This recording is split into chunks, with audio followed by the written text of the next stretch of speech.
नमस्कार विद्यार्थी मित्रांनो, डॉक्टर सुशील स्पॉटलाईट या आपल्या यूट्यूब चॅनलवर तुमचं सर्वांचं स्वागत आहे। आज आपण 21 सप्टेंबर 2020च्या चालू घडामोडींचं विश्लेषण बघणार आहोत। तत्पूर्वी डॉक्टर सुशील स्पॉटलाईटला टेलिग्रामवर फॉलो करण्यासाठी डिस्क्रिप्शनमध्ये लिंक तुम्ही वापरू शकता। फेसबुकवरही आपला ग्रुप आहे, तिथेही फॉलो करू शकता। कृषी विधेयक पास करण्यावरून जो गदारोळ झालेला आहे, त्या गदारोळाचं जे काही त्याचे परिणाम समोर आलेले आहेत, तिच्यामध्ये राज्यसभेत उपसभापती विरोधात अविश्वासाचा ठराव 12 विरोधी पक्षांनी सादर केलेला आहे आणि ही अभूतपूर्व गोष्ट आहे असं मानलं जात आहे। कारण 14 दिवसांची नोटीस देणं अपेक्षित असतं। जर तुम्हाला उपसभापतीला त्याच्या पदावरून हटवायचं आहे तर 14 दिवसाची तुम्हाला नोटीस देणं अपेक्षित आहे, पण इथं डायरेक्टली ठराव समोर आलेला आहे। आता याचं रिझन काय आहे तर कृषी विधेयकांवरची चर्चा पुढे ढकलण्याची मागणी विरोधी पक्ष करत होते, तर ती त्यांनी फेटाळून लावली आणि त्यातल्या त्यात सभागृहाचं जे कामकाज आहे ते नियोजित वेळेनंतर सुद्धा चालू ठेवलं आणि त्याच्यामुळे जे काही संतापलेली 12 विरोधी पक्ष होते आणि त्यांचे सदस्य त्यांनी उपसभापतींच्या विरोधामध्ये अविश्वास ठराव सादर केला। आता उपसभापती कोण आहेत मला सांगा बरं, की आता निवडणूक झालेली बघा, आपण है ना जस्ट एक 3-4 दिवसांपूर्वी बघितलं होतं कुठल्या पक्षाचे आहेत है ना। आता नियमानुसार राज्यसभेमध्ये जर बहुमताने तुम्ही ठराव हा मंजूर केला तर उपसभापतींना पदावरून हटवता येतं। त्यासाठी ठरावाबाबत 14 दिवस आधी नोटीस देणं अपेक्षित आहे। तर ही 14 दिवसाची नोटीस न देता डायरेक्टली ठराव समोर आलेला आहे आणि म्हणून याला अभूतपूर्व म्हटलं जातं आहे। आणि आतापर्यंत है ना तर शक्यतोवर असं घडलेलं नाही आहे कधीही, है ना। त्याची शक्यता वर्तवलेली आहे अधिकाऱ्यांनी राज्यसभेच्या, पण तरीही मी एकदा चेक करून तुम्हाला क्लिअर करतो। आय थिंक ही पहिलीच वेळ आहे उपसभापतींना पदावरून हटवण्यासाठी। आता राज्यसभेतला पण सगळा गोंधळ आपण बघूया। तत्पूर्वी एक छोटीशी न्यूज आहे, ती एक बघून घ्या। त्रामी परंपरा जम्मू काश्मीरशी संबंधित आहे। म्हणजे त्रामी परंपरा म्हणजे काय की लग्न समारंभात 4 पाहुणे 2x2च्या वर्तुळाच्या तांब्याच्या ताटामध्ये, वर्तुळाकार तांब्याचं ताट असतं बघा है ना, गोल तांब्याचं ताट, आणि तिच्यामध्ये जवळपास 4 लोक बसतात एका ताटामध्ये जेवायला, त्याला त्रामी असं म्हटलं जातं। ओके, तर फॅमिली मॅन ही वेब सिरीज बघितली का तुम्ही? फॅमिली मॅनमध्ये तो जेव्हा जातो त्या जम्मू काश्मीरमधल्या गावामध्ये, तिथं लग्नाच्या याच्यात एक सीन आहे बघा, आणि तिथं मनोज वाजपेयी लोक जेवत असतात, त्यांच्याबरोबर जाऊन जेवायला बसतो। त्रामी परंपरा आहे ती है ना। आणि दस्तरखान काय असतं? दस्तरखान म्हणजे जमिनीवर अंथरलेलं कापड, त्याला दस्तरखान म्हणतात। वझाज म्हणजे काय? शेफ, आचारी। तर हे लक्षात ठेवा। आणि ही त्रामी परंपरा कोविड-19मुळे बंद पडलेली आहे। कोविड-19नी काय अवस्था केली बघा, हे जे ते आपल्या आपल्या प्लेटमध्ये जेवतं आहे है ना। पहिले काय होतं की ही एक प्लेटमध्ये राहणार आणि 1, 2, 3, 4 लोक आजूबाजूनी जेवणार एका प्लेटमध्ये। तर त्रामी परंपरा जी आहे ती आता या कोविड-19मुळं है ना तिला हरताळ फासला गेलेला आहे। तर हे प्रत्येक ठिकाणी म्हणजे हा काय ना की कल्चरल चेंज, जे काय आपण म्हणतो की सोसायटीचं जे कल्चर आहे, cultural change due to because of कोविड-19, तर हा खूप महत्त्वाचा मुद्दा आहे है ना। कोविड-19मुळे कुठले सांस्कृतिक बदल झाले, तर हे सांस्कृतिक बदल आहे कोविड-19चे, समाजातल्या रूढी परंपरा आणि त्या सगळ्या गोष्टी। म्हणजे साधी गोष्ट आहे की तुम्ही मॅरेज हा कन्सेप्ट जर बघितला तर मॅरेजसाठी आधी अख्खे गावाचे गावं जमा करून मग है ना लग्न होणार। तर आता काय आहे ना की 50 लोक, 100 लोक, त्यातल्या त्यात है ना भारतीय परंपरेनुसार 100 सांगितले गव्हर्नमेंटनी म्हटल्यानंतर अधिक 100 करायचे आपले। तर हा जो आहे तो सांस्कृतिक बदल आहे ना, हा तुम्हाला वेगवेगळ्या ठिकाणी दिसून येतो। तर जस्ट हे लक्षात ठेवा, तुम्ही एसेमध्ये वगैरे लिहू शकता। आता राज्यसभेमध्ये जे काही झालेलं आहे, माईक तोड, पुस्तक फाड, कागद फेक है ना, 2 कृषी विधेयकं मंजूर झाली तिथं या सगळ्या याच्यामध्ये। आणि खरं तर भारत, आपण एकीकडं म्हणतो की लोकशाही, सर्वात मोठी लोकशाही वगैरे वगैरे, आणि जे सदस्य आहेत आपले तर ते काय करतायत, तर ही नक्कीच खूप काही भुषावह बाब नाही आहे भारतासाठी, आणि हे अख्खं जग बघतं है ना सगळ्या याच्यातून। तर ह्या गोष्टी खूप प्रॉपरली नाही आहेत, आणि हे दोघांसाठी आहे, विरोधक आणि सत्ताधारी। सत्तेत असणाऱ्या लोकांना वाटतं की आपण काहीही करून घेऊ शकतो, आणि विरोधकांचा जो हे आहे की विरोध करण्याची जी पद्धती आहे तीही त्यांनी डिफाईन केली पाहिजे। म्हणजे साधी गोष्ट आहे की कृषी विधेयकं वगैरे याच्यावर चर्चा व्हायची होती, आणि याच्यात काय झालं, आवाजी मतदानाने हे करण्यात आलं। तर आवाजी मतदानाला खरं तर तसा खूप काही अर्थ नसतो है ना, की सरळ चर्चा न करता वगैरे आवाजी मतदान कधी घेतलं जातं तुम्ही कधी बघा। हे फक्त काय बीजेपीच्या बाबतीत नाही आहे, आधीच्या सत्ताधाऱ्यांच्या बाबतीत पण आहे। ज्या वेळेस तुम्हाला शंका असते की ही गोष्ट वर्क होऊ शकत नाही, त्यावेळेस सरळ आवाजी मतदान हे करायचं आणि म्हणायचं पास झालं है ना, तर ज्याचा आवाज जास्त त्या पद्धतीने। तर याला काय खरं तर अर्थ नाही आहे, पण ह्या गोष्टी होतात। फक्त हे जे आहे की हे घडायला नको होतं, आणि अशा पद्धतीने गोष्टी घडणं ही आता हे लोकशाहीची हत्या वगैरे हेच लोक आता स्टेटमेंट देणार है ना. विरोधकांचं वर्तन लज्जास्पद आहे है ना. तर त्याला काही अर्थ उरत नाही. पण एकंदरीतच ही जी परिस्थिती आहे की आता ती बघूयात की याचे महत्त्वाचे मुद्दे काय आहेत. की आता एकीकडे प्राईम मिनिस्टर यांनी देशाला संबोधित केलेलं आहे आणि त्यांनी सांगितलेलं आहे की अपोजिशन जे आहे ते फार्मरला मिसलीड करत आहे, चुकीची माहिती देत आहे. 3 बिल जे आहेत है ना. आता हे जे 3 बिल आहेत तिच्यामध्ये काय काय येतं ते मराठीतूनही इथं काल लिहून दिले होते सर्व. The farmers produce trade and commerce promotion facilitation bill 2020, farmers empowerment and protection agreement of price assurance and farmer service bill 2020, essential commodities amendment bill 2020. असे हे 3 आहेत बघा बिल्स. आता याच्यामध्ये सगळ्यात महत्त्वाचं जे आहे की एकतर हरसिमरत कौर बादल यांनी रिझाईन केलेलं आहे. हिच्यात परत एक पॅट्रियार्की दिसून आली की त्यांच्या हजबंडनी ते सगळं हे केलं की बाबा है ना हे राजीनामा देणार, त्यांनी डिक्लेअर केलं. ते खरं तर यांच्याकडून डिक्लेअर होणं अपेक्षित होतं, पण ती पॅट्रियार्की आहे. लोकसत्ता तिच्यावरही लिहून आलेलं आहे की आजही है ना पॅट्रियार्की तुम्हाला दिसते. तर है ना मंत्र्याच्या बाबतीत पण आहे पॅट्रियार्की बघा, प्रत्येकाच्या बाबतीत आहे. तर हा सगळा जो मुद्दा आहे तर त्याच्यामध्ये आता महत्त्वाचे मुद्दे काय आहेत की APMC मार्केट आणि त्या सगळ्या गोष्टी ज्या आहेत की ते राहणार. आता याच्यातला मुद्दा सगळ्यात महत्त्वाचा जो होता तो नो कन्सल्टेशन. जे महत्त्वाचे फॅक्टर्स आहेत तिच्यामध्ये, ज्यांच्या आयुष्यात बदल होणार आहे, ज्यांची सगळी प्रोसेस बदलणार आहे, त्या प्रत्येकाला विश्वासात घेऊन त्याच्याबरोबर चर्चा करणं अपेक्षित होतं. ती चर्चा झालेली नाही आहे. तर हा एक खूप महत्त्वाचा मुद्दा आहे. आणि त्यातल्या त्यात याच्यामध्ये जे आहे की एकंदरीतच लॅक ऑफ कन्सल्टेशनने काय होतं मग, एकतर मिसट्रस्ट, म्हणजे साधी गोष्ट आहे ना, अविश्वास कुठून सुरुवात होतो. तर तुम्ही जर विश्वासात घेऊन कन्सल्टच केलेलं नाही, सांगितलेलंच नाही, तर तिथून अविश्वासाची सुरुवात होते. तर हा खूप महत्त्वाचा मुद्दा आहे.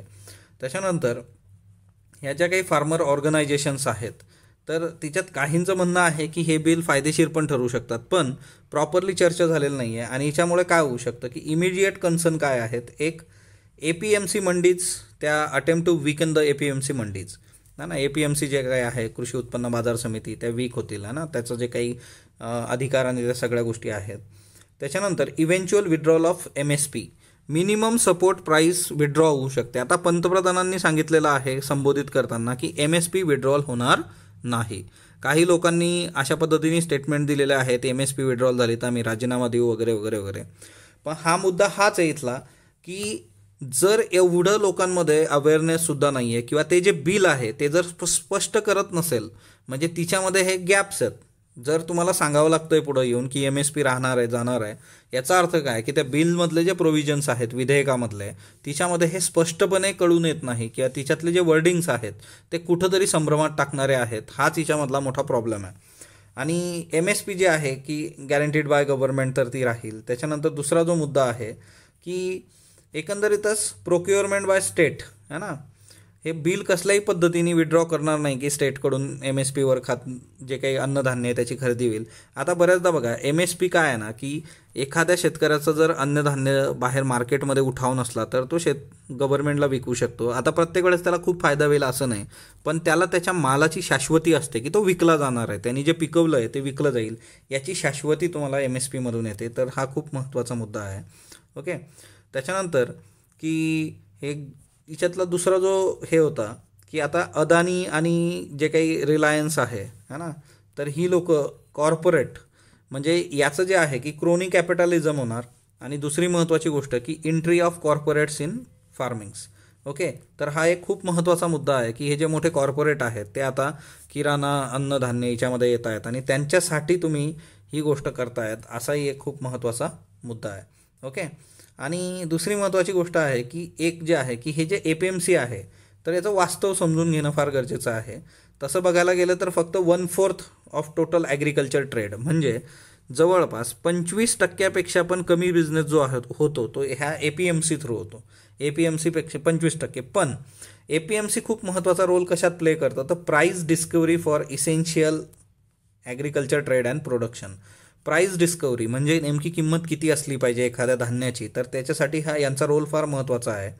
आणि याच्यामधला जो मिडलमॅन आहे, जो मिडलमॅन फॅसिलिटेट करतो ट्रेड, ओके, ह्या सगळ्या मंडीजमध्ये जो मिडलमॅन म्हणजे कोण, दलाल ना. मिडलमॅनचा इश्यू दरवेळेस येतो की शेतकरी पिकवतो आणि दलाल खातो. तर हा मिडलमॅन काय करतो, हा ट्रेड फॅसिलिटेट करतो, है ना. आणि त्याच्यामुळे एक गोष्ट आहे की हे विधेयकं बनवताना ॲग्रिकल्चर मार्केटचं अंडरस्टँडिंगच पुअर आहे बनवणाऱ्यांचं, असं म्हटलं जातं आहे. कारण मिडलमॅनचा जो काही कॉन्टॅक्ट आहे शेतकरी आणि व्यापारी, त्याच्यानंतर APMCचा जो महत्त्वाचा रोल आहे, याच्यावर आपण फोकस करायला कुठंतरी विसरलेलो आहोत, है ना. आणि मिडलमॅन हे या इकोसिस्टमचे, ॲग्रिकल्चर ट्रेडच्या इकोसिस्टमचे खूप लार्जर पार्ट आहे आणि तो आपण समजून घ्यायचा, deep links between the farmer and traders. आणि दुसरी महत्त्वाची गोष्ट याच्यामध्ये जी आहे की येत्या काळामध्ये आता हे बिल कम्प्लिटली APMCचं जे काही अधिकार आहे ते काढून घेत नाही, पण त्याला विकेन करतं आहे आणि कॉर्पोरेट इंटरेस्ट जो आहे तो वाढवतं आहे. ओके, मग तो फार्मरच्या इंटरेस्टवर आहे का, तिच्यामध्ये रेग्युलेशन्स प्रॉपरली होतील का, तर याचा विषय नाही आहे. आणि याच्यात सगळ्यात महत्त्वाचं उदाहरण बिहारचं आहे. बिहारमध्ये ज्या वेळेस हे सगळं APMC मंडी आणि त्या सगळ्या गोष्टी ॲबॉलिश केल्या 2006मध्ये, कृषी उत्पन्न बाजार समित्या बिहारमध्ये 2006मध्ये ॲबॉलिश केल्या, त्याच्यानंतर शेतकऱ्यांची जी अवस्था आहे ती खूप काही चांगली नाही, तर ती निगेटिव्ह विचार केली. म्हणजे MSP जी होती जवळपास 1850 क्विंटल फॉर मेज, तर ती नंतर 1000 रुपयाला आलेली आहे. आणि APMCचा रोल काय, शेतकरी जे गव्हर्नमेंट MSPवर धान्य खरेदी करतं ते थ्रू APMCच करतं. मग जर APMC राहणार नाही तर तुम्ही कुठं घेणार, शेतकऱ्याच्या घरी जाऊन घेणार का तुम्ही पोती भरून, तर हा पण एक महत्त्वाचा प्रश्न आहे याच्यातला. तर हे सगळे जे प्रश्न आहेत तर याची उत्तरं प्रॉपर मिळणं गरजेचं आहे. सो अवेअरनेस नावाचा जो मुद्दा आहे तर तो पाहिजे आणि गव्हर्नमेंटने त्या गोष्टी केल्या पाहिजेत. म्हणजे इथं असं नाही आहे सर्व याच्यामध्ये गव्हर्नमेंट चुकीचं आहे, काही गोष्टी मिसलीड पण केल्या जात आहेत, पण तुम्ही सर्व प्रॉपरली समोर ठेवणं हे गरजेचं आहे आणि ते चॅलेंज आहे गव्हर्नमेंटचं. त्याच्यानंतर फॉरेन कॉन्ट्रीब्युशन रेग्युलेशन ॲक्ट हा परत आपण बघतोय बघा, याच्यामध्येही एक चेंज आहे अपेक्षित. आता याच्यात त्यांनी काय केलेलं आहे की एक बिल येतं आहे आणि त्याच्यामध्ये ट्रान्सपरन्सी अपेक्षित आहे यांना, की सर्व ज्या काही NGO आहेत त्यांचे ऑफिस बिअरर, डायरेक्टर्स आहे ना, सगळे जे काही NGOशी रिलेटेड लोक आहेत, तर त्यांना हे जे बिल आहे foreign contribution regulation amendment bill 2020, याच्यानुसार आधार कार्ड मॅन्डेटरी असणार आहे आयडेंटिफिकेशन डॉक्युमेंटसाठी. तर हा याच्यातला खूप महत्त्वाचा मुद्दा आहे. Okay, so foreign contribution regulation amendment 2020 याच्यामध्ये जे आधार कार्ड आहे आपलं, ते आधार जे आहे ते मॅन्डेटरी असणार आहे, म्हणजे सक्तीचं असणार आहे प्रत्येकाला आयडेंटिफिकेशन करता. तर तो याच्यातला महत्त्वाचा मुद्दा आहे. आणि फॉरेन कॉन्ट्रीब्युशन जे ॲक्ट आहे तर हा आपण बघितलेला आहे रेग्युलर, कुणाला लागू होतं कुणाला होत नाही, तर ते तुम्ही मला कमेंट बॉक्समध्ये सांगा, कारण हा मुद्दा आपण डिस्कस केलेला आहे आणि एक दिवसापूर्वीच केलेला आहे. ज्वालामुखीचा उद्रेक जो आहे तो भारतीय मोसमी पावसामध्ये महत्त्वाचा आहे असं एक संशोधन समोर आलेलं आहे. ज्वालामुखीच्या बाबतीमध्ये लक्षात ठेवायचं की भारतातला एकमेव ॲक्टिव्ह जो आहे तो बॅरन आयलँड आहे ना, डॉर्मंट जो आहे तो नारकोंडम आहे. हे दोघी कुठं आहेत, अंदमान निकोबारवर आहेत. ओके, ज्वालामुखीच्या बाबतीमध्ये. आणि एकंदरीतच भारतीय जर्मन संशोधकांचा शोध आहे. याच्यावर तुम्हाला प्रश्न काय विचारले जातात की सायन्समध्ये विचारलं जातं की ज्वालामुखीमधून बाहेर येणारे गॅसेस कुठले आहेत, काय काय बाहेर येतं वगैरे वगैरे, तर असे प्रश्न तुम्हाला विचारले जातात आणि बेसिक ज्वालामुखी तुम्ही करून ठेवणं गरजेचं आहे. जैवविविधतेमध्ये एक 2018चा जागतिक बँकेचा एक रिपोर्ट आहे, अहवाल आहे, त्याच्यानुसार भारतीय लोकसंख्येच्या 36% लोक वेगवेगळ्या कारणांसाठी शहरात व्यस्ती करतात. म्हणजे अर्बनायझेशन जे वाढलेलं आहे, जवळपास 36% लोक है ना वेगवेगळ्या कारणांसाठी. मग तिच्यामध्ये है ना आरोग्य, मग आता ह्या सगळ्या याच्यामध्ये परत अर्बनायझेशनाकडं तुम्ही लक्ष दिलं पाहिजे वगैरे वगैरे. पण एवढं आहे की एकंदरीत 36% 2018च्या याच्यामध्ये की पॉप्युलेशन जी आहे आपली ती वेगवेगळ्या शहरांमध्ये, अर्बनायझेशन मोठ्या प्रमाणावर वाढतं आहे आणि त्याच्यानुसार तिथं काम होणं अपेक्षित आहे. त्याच्यानंतर सर्व जे न्यूज चॅनल्स आहेत त्याच्याकरता इथिक्सचा कोड बनवला गेला पाहिजे. ओके, तर ही एक महत्त्वाची न्यूज आहे. GS4मध्ये तुम्ही UPSC इथिक्समध्ये वापरू शकता. आता सुप्रीम कोर्टाला सांगितलेलं आहे की सुप्रीम कोर्टामध्ये न्यूज ब्रॉडकास्टर असोसिएशन जी आहे ना, की हे सगळे जे चॅनल्स असतात न्यूज ब्रॉडकास्ट करणारे त्यांची असोसिएशन आहे, संस्था आहे. आणि याचे रूल्ससुद्धा आहेत की programme code of cable television networks rule, television नेटवर्कचे रूल आहेत 1994चे. याच्यामध्ये ऑल चॅनल्स, मग आयदर ते नॅशनल न्यूज ब्रॉडकास्ट असोसिएशनचे मेंबर असोत किंवा नसोत, त्यांना प्रोग्राम कोड फॉलो करावे लागतात. ओके, आणि मग इथं इथिकल, कारण आताची परिस्थिती बघा तुम्ही न्यूज चॅनलची काय झालेलं आहे, म्हणजे भाजी मंडई चांगली असते त्याच्यापेक्षा वाईट अवस्था न्यूज चॅनलची आहे. आणि त्याच्यामुळे हे रूल्स आणावे वगैरे वगैरे. आणि हे सगळं कशातून आलं की हे सुदर्शन TVचा जो सगळा इश्यू चालू आहे, बिंदास बोल, है ना, बिंदास बोला तुम्ही, पण काय बोलताय त्याचं भान तुम्हाला असलं पाहिजे. Call 10 friends and relatives to educate on dengue, है ना. दिल्लीचा हा प्रोग्राम आहे बघा, आपण बघितलं होतं. 10 हफ्ते 10 बजे 10 मिनिट. म्हणजे आता याच्यात होतं की दर रविवारी 10 वाजता तुम्ही 10 मिनिटासाठी तुमच्या घराच्या आजूबाजूला जर पाणी वगैरे साचलेलं असेल काही तर ते बघायचं, ते क्लीन करायचं. आणि आता तिच्यामध्ये एक नवीन गोष्ट त्यांनी केलेली आहे की 10 फ्रेंड्स किंवा रिलेटिव्सला कॉल करा किंवा आलेले असतील ते उचला आणि त्यांच्यावर डेंग्यू अवेअरनेस संबंधी बोला.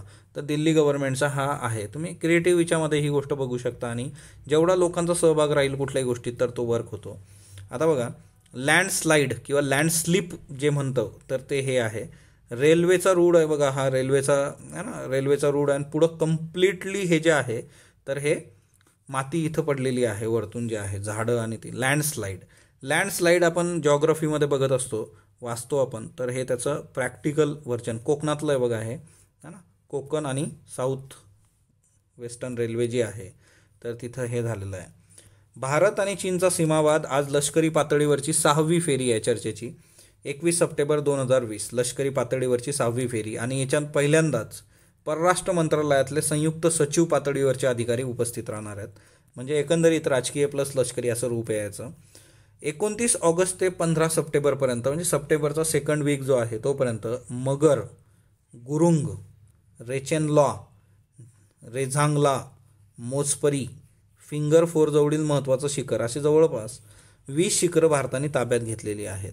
सो मगर, गुरुंग, रेजनला, रेझांगला, मोकपरी, फिंगर हे लक्षात ठेवा की हे ठिकाणं तिथली आहेत. ब्लॅक टॉप आणि हेल्मेट टॉप ही शिखरं प्रत्यक्ष नियंत्रण रेषेच्या चीनच्या बाजूला आहेत, तेही लक्षात ठेवा. 21 सप्टेंबर आहे आजचा, नाही आज जागतिक अल्झायमर दिवस आहे, तर हेही एक महत्त्वाचं आहे. त्याच्यानंतर अर्टेमिसिया नावाचं झाड आहे बघा. अर्टेमिसिया मलेरियात प्रभावी असतं आणि कोविड-19 करता मादागास्करच्या अध्यक्षांनी सुचवलेला एक उपचार आहे. आता मादागास्कर कुठं आहे हे तुम्ही मला है ना, तुम्ही कमेंट बॉक्समध्ये तुम्ही मॅपमध्ये बघणं हे अपेक्षित आहे. मादागास्कर जे आहे तर ते आपण बघितलेलं आहे ऑलरेडी. सो ICSE चानचं तुमच्याकडं हे पाहिजे है ना, मॅप किंवा जो कुठला असेल त्याच्यात मादागास्कर बघून ठेवा कुठं आहे. जागतिक बँकेकडून भारताला मेड इन इंडियासाठी 1 बिलियनचं कर्ज मंजूर झालेलं आहे. आणि मेक इन इंडिया जे आहे तर याच्याकरता कोविड परिस्थिती हाताळण्यासाठी याचा उपयोग होईल. आणि या प्रोग्रामचं नाव आहे इंडिया कोविड-19 emergency response health system strengthening project. Okay, India कोविड-19 emergency response health system strengthening project हा जागतिक स्तरावर जागतिक बँक आणि भारत या दोन्हीचा है ना प्रोजेक्ट आहे. आणि याच्यामध्ये भारतात कोविड-19 पॅन्डेमिकला हाताळण्यासाठी जे काही बदल इन्फ्रास्ट्रक्चरल असतील किंवा बाकीच्या त्याच्याकरता हे 1 बिलियनचं कर्ज आहे. याच्यात पण एक गोष्ट लक्षात ठेवा, तुम्ही बऱ्याचदा असा मदत असा शब्द येतो बघा, आपण आधी पण बघितलं. तर मदत म्हणजे ते फुकट नसतं, पण त्याच्यावरचे जे चार्जेस असतात वगैरे, इंटरेस्ट वगैरे तो बऱ्यापैकी कमी असतो. कालचे प्रश्न बघा, बांबूच्या शूटमध्ये मानवाला आवश्यक 8 अमिनो ॲसिड्स असतात, बरोबर आहे. बांबू विविधतेत भारत जगात पहिला ना 2ऱ्या क्रमांकावर आहे. 136 प्रजाती आपल्याकडे सापडतात, चीन 1 नंबरवर आहे. बांबू जंगलाखाली सर्वाधिक क्षेत्र असणारं राज्य मध्य प्रदेश आहे. रवींद्र सरोवर कुठं आहे? पश्चिम बंगालमध्ये आहे बघा, कोलकातामध्ये आहे. नंदनकानन प्राणी संग्रहालय जे आहे ते ओडिसामध्ये आहे. भारतीय गोरखा परिषदेतर्फे बसभूमी म्हणून स्वतंत्र गोरखा राज्याची मागणी होते आणि मणिपूरने मेघालयच्या मुख्यमंत्र्यांनी त्यांना पाठिंबा दिलेला आहे. सो याच्यातलं बिनचूक आहे. आजचे प्रश्न बघा, what is the importance of market reforms in agriculture, elaborate with example. MPSC essay agriculture and market reform. ॲग्रीवरून एवढा इश्यू होतोय ना, तुम्हाला 101% येते याच्यामध्ये. शेती संबंधी काही ना काही एसेमध्ये अपेक्षित आहे. पहिला प्रश्न घ्यायचा आहे, यारा व्हायरस खालीलपैकी कोणत्या देशात सर्वप्रथम आढळला होता? Bharat, Sudan, Brazil, Malaysia. Lesser florican या पक्षाबाबत बिनचूक विधान ओळखा. IUCN स्टेटस इंडेंजर, खादमोर हायबोरा नावानी पण ओळखला जातो. जगात प्रथमच मादीला PTT लावण्यात आलेला आहे. फक्त ब आणि क, फक्त अ आणि क, अ ब क. भारताद्वारे शुक्रायन 1 2020-23 मध्ये सोडले जाईल. पार्कर स्लोरल प्रोब हे युरोपियन स्पेस एजन्सी व इस्रोचे मिशन आहे. फक्त अ बिनचूक, फक्त ब बिनचूक, दोन्ही बिनचूक, दोन्ही चूक. चौथा, INS विराट 2017 मध्ये भारतीय नौदलातून निवृत्त झाले. INS विराटचे रूपांतर संग्रहालयात आंध्र प्रदेश करणार आहे. फक्त अ योग्य, ब योग्य, दोन्ही योग्य, दोन्ही अयोग्य.